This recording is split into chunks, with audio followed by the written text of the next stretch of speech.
We are fighting a struggle, and our common agenda is the total destruction of ZANU-PF.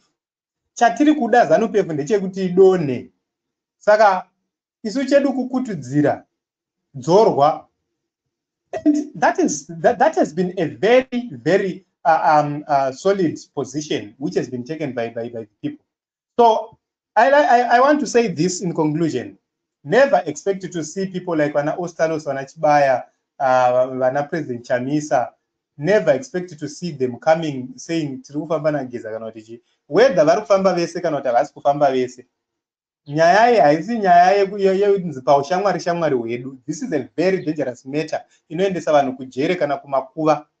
So I hope and believe the people of Zimbabwe shall continue to support whatever which is happening, respecting and knowing the boundaries and knowing the political situation and the political position.